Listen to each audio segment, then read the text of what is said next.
Hi, welcome to another episode of ColdFusion. This stunning picture of Earth was taken with a clarity that we've never seen before. You can make out the aurora and even our atmosphere. These photos were of course snapped by the crew of the Artemis II mission, which recently returned to Earth after looping around the moon. This is another photo taken from the far side of the moon, about 400,000 kilometers or 250,000 miles away. It is the furthest humans have ever traveled from Earth. Most people just don't realize how far that is. To put this distance into perspective, this is the International Space Station. It travels around the Earth in low orbit, about 400 kilometers or 250 miles above Earth. And this is how far the moon is in comparison. The International Space Station flies in low Earth orbit, and the last time humans left low Earth orbit was all the way back in 1972. That's all well and good, but what was the point of the Artemis II mission? Well, it wasn't just a dangerous sightseeing tour, it's actually part of a long-term vision for the future of spaceflight. The plan is to have regular moon landings every 6 months by 2028, and eventually build a permanent base on the moon, and Mars beyond that. Funnily enough, Toyota has a part to play here, and you'll love the name of their Lunar rover. So yes, these are all very lofty goals for sure, but Artemis II was a crucial step to get there. And in doing so, the mission carried a huge risk. The 4 astronauts were traveling on a spacecraft that had never carried humans before. Even during its test flight, there was unexpected damage to the heat shield, and the design was never fixed. And the Inspector General actually says, in our judgment, the unexpected behaviour of the heat shield poses a significant risk to the safety of future crewed missions. Regardless, NASA and the crew still managed to carry out a grand human achievement by any measure.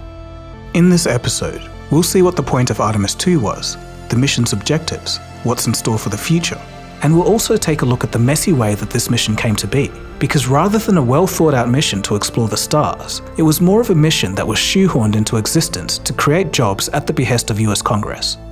Despite its hurdles, I'm glad this mission existed. As much as is going on in the world today, missions like Artemis II are one of those rare moments that get us to stop for a second and collectively appreciate the core ingenuity of humanity and have a fresh appreciation of the planet we all live on. Because regardless of how messy the road was to get here, what this crew pulled off was extraordinary. You are watching ColdFusion TV.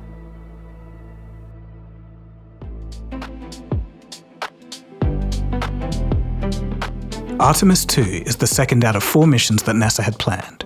Artemis I, the first mission, was an unmanned version of the rocket and crew capsule. Launched in 2022, its purpose was to test the systems before putting humans out into space. We covered that story here. And it's a good thing that they did test it first, because there was a problem with the heat shield on the crew capsule. The very heat shield that protected the crew as they returned to Earth. It suffered more damage than expected. When Artemis I splashed down, the mission was hailed as a great success. But in reality, there were problems with the capsule. During the 2022 Artemis I uncrewed test flight, Orion's heat shield chipped and cracked when it re-entered the atmosphere. So of course, NASA would fix it before putting humans on it, right? Well, no. They left the design as is and sent the crew up anyway. We'll come back to what happened here later. Artemis II is made of 2 separate vehicles, the SLS booster, which is the most powerful human-rated rocket ever made, and the Orion spacecraft. Each side booster is about the height of a 17-story building, so yeah, they're pretty big. No matter how many space launches you have seen, you've never seen one like this because the Space Launch System is a vessel unto itself. This is a beast. Taller than the Statue of Liberty from the base to the tip of the torch, well over 300 feet. It weighs around 6 million pounds, but that's okay because it can produce about 8 million pounds of thrust. So where are the astronauts in all of this? They're up here. That's where you'll find the Orion crew module. One more thing, you'll see that upside down ice cream cone up there? That is a escape module in a sense, a way for the crew to get out. Even when this rocket is going thousands of miles an hour, it could bring them safely back down to Earth. Of course, everybody hopes that this doesn't get used, that everything falls off as it should properly. The names of the astronauts are Reed Wiseman, Victor Glover, Christina Cook, and Jeremy Hansen. The crew didn't land on the moon, but instead flew around it. We'll talk about the mission objectives in a little bit. But this trajectory made it the furthest humans have ever been from Earth, beating the record set by the emergency swing around the moon carried out by the ill-fated Apollo 13 mission that I previously covered. The crew spent about 10 days in space in total. The time to travel to the moon was about 6 days, at a speed of 40,000 kilometers an hour. When they reached the far side of the moon, they spent 6 hours observing the lunar surface, and that includes parts of the far side that has never been seen by humans in person before. A touching moment occurred during those 6 hours, when Commander Reed Wiseman requested that a feature on the far side of the moon be named Carol, after his late wife, who he sadly lost in 2020. And our crew would like to propose a couple of potential names for those items or those areas. And we spent a bit of time this morning looking out the window, and we're able to see them now both with our naked eye and through the long lens, and so we feel this is a good time to send this down. And especially meaningful for this crew is a number of years ago we started this journey in our close-knit astronaut family, and we lost a loved one. And there's a feature in a really neat place on the moon, and it is on the near side, far side boundary. In fact, it's just on the near side of that boundary, and so at certain times of the moon's transit around Earth, we will be able to see this from Earth. And so we lost a loved one. Her name was Carol, the spouse of Reed, the mother of Katie and Ellie. And we would like to call it Carol. As the crew looped around the moon, they used its gravity to pull them back towards Earth. And once this was done, the gravity from Earth could take over. The re-entry was no normal return though. Because they'd travelled so far, the return velocity was immense, way more than a normal space mission. They entered the atmosphere at Mach 32, which is 32 times the speed of sound, 40,000 kilometers an hour, or 11 kilometers per second. The crew had travelled so rapidly that over the 10 days, everyone on Earth had aged 10 to 50 microseconds more than the astronauts in the time they were away, and that's due to time dilation. As the Orion spacecraft entered the atmosphere, the air molecules hitting the surface of the spacecraft became so compressed with so much friction that it formed a bubble of hot plasma, reaching about 2,800 degrees Celsius for minutes at a time. To give you an idea, just take a look at how intense atmospheric re-entry looks like. This footage is from a Soyuz re-entry, and they're travelling about 50% slower than the Artemis mission.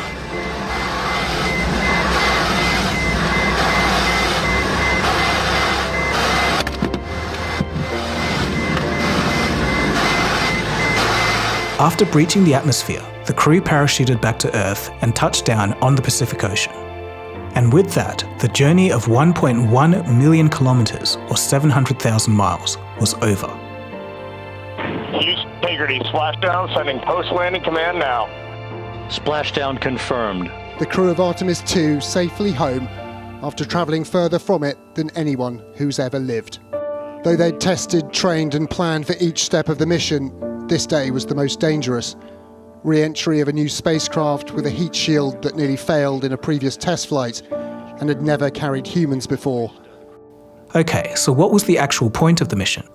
Well, it wasn't just a risky sightseeing tour. There was actual work and experiments to be done. But before that, let's hear a word from today's sponsor, Raycon. With Mother's Day coming up, I've been thinking about gifts to give my mum that are actually useful day to day, and one that stood out to me is Raycon's bone conduction headphones. They're designed a bit differently from regular headphones. Instead of sitting in your ears, they just rest on the outside and use bone conduction to transmit sound, which means you can listen to music or podcasts while still hearing everything around you.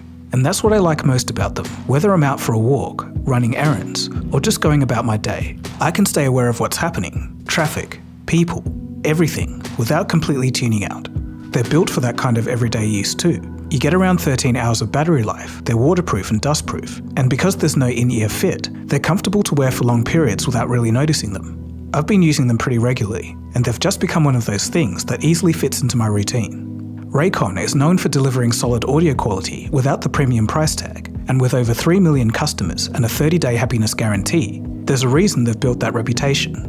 So if you're looking for something practical this Mother's Day, or even just something for yourself, this is a good option. Go to buyraycon.com/ColdFusionBC to get 15% off bone conduction headphones. That's buyraycon.com/ColdFusionBC. The link is in the description. Thanks to Raycon for supporting ColdFusion. Now, back to the story. Let's take a look at those mission objectives.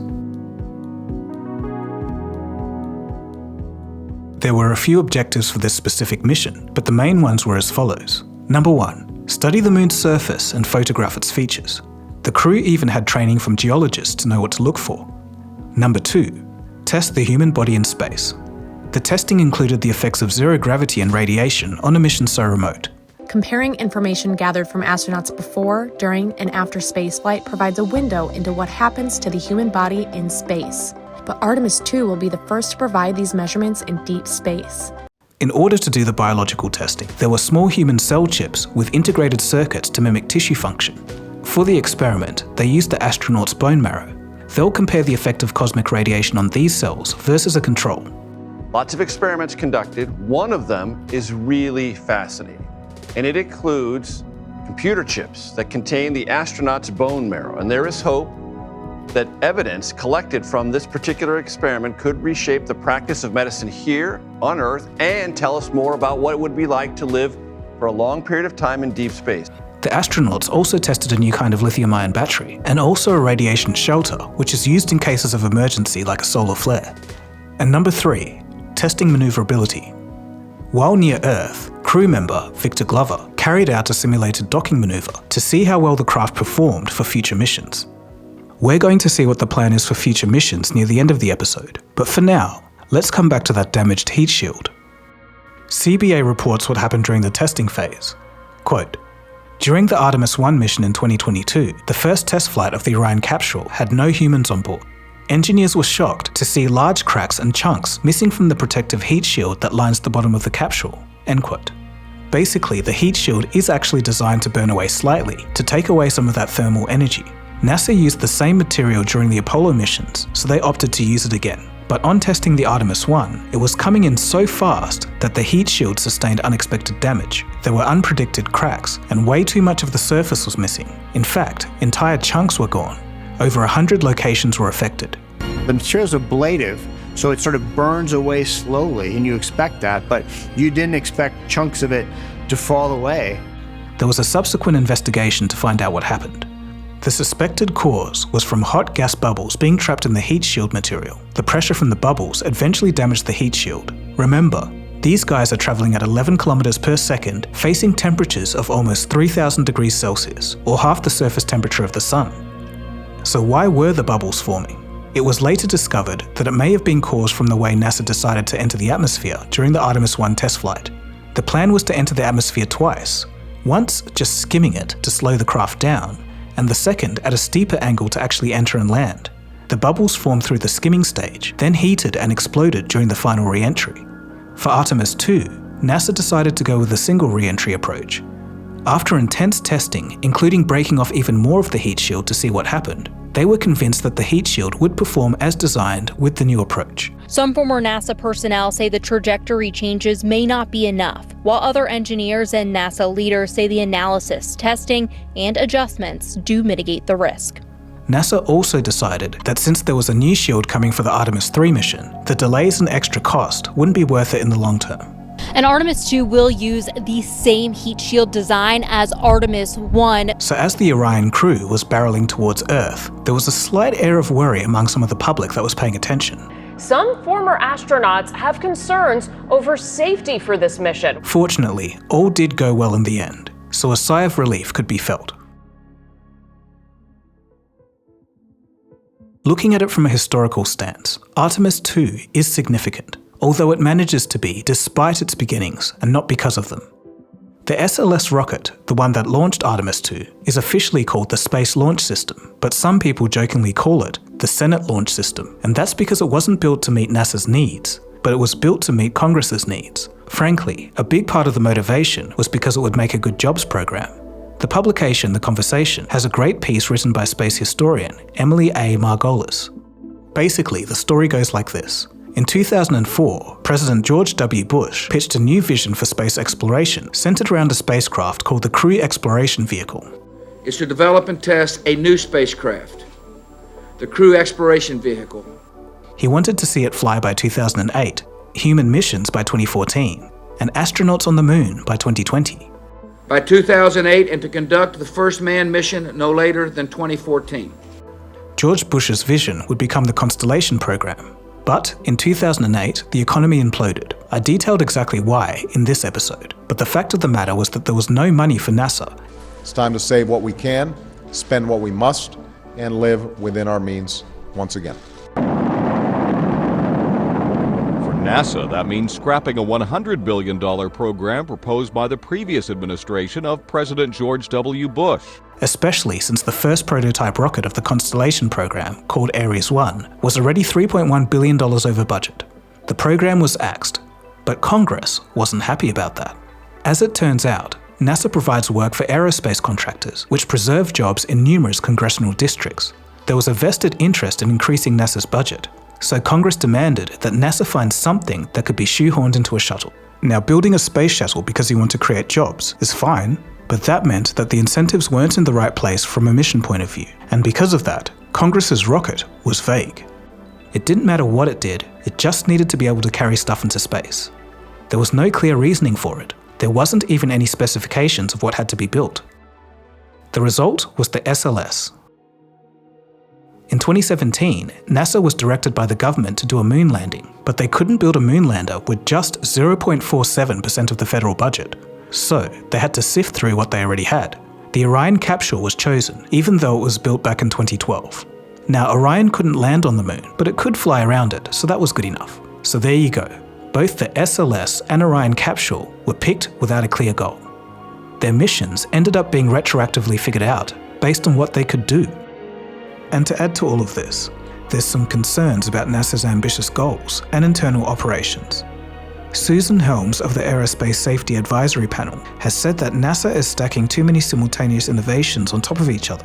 She called Artemis II high risk. The recommendation was for NASA to re-evaluate its mission objectives for the future. Speaking of which, let's see what could be in store for future missions. So now, with Artemis II done, what's next? Artemis III in 2027 is planned as a low Earth orbit docking test rather than landing on the moon itself. It will test docking with a commercial lunar lander currently being developed by either SpaceX or Blue Origin. Both firms are currently battling to see which company wins the contract. Then, in 2028 with Artemis IV, NASA plans to finally land on the moon again, kicking off regular moon landings every 6 to 12 months. Now that sounds wild, but NASA had a similar frequency of moon landings in the late 60s and early 70s era. Later in 2028 for Artemis V, the early stages of building a permanent moon base will begin. Beyond this, NASA plans to develop lunar infrastructure, including lunar communication satellites, rovers like the Lunar Terrain Vehicle, the Viper, which will explore for resources, and a Japanese rover built by Toyota and the Japanese Aerospace Space Exploration, which will be used for missions up to 45 days. The name of the rover is unironically called the Toyota Lunar Cruiser. I just love that. Other goals include solar and nuclear power. So I have to be honest, the goals are so lofty that this is one of those I'll see it when I believe it situations. But the new head of NASA, Jared Isaacman, has shaken things up at the government organisation. So we'll have to watch this space to see if the historic organisation can turn a corner.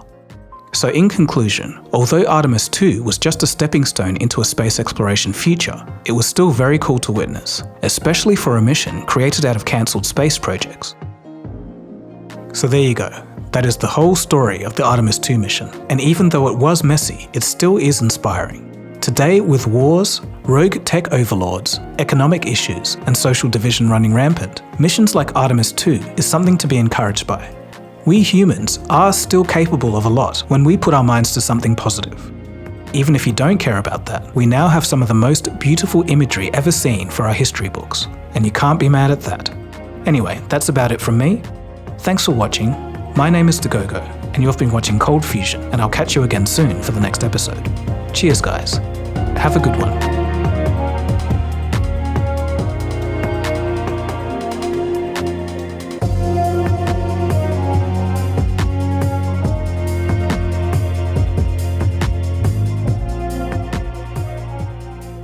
ColdFusion.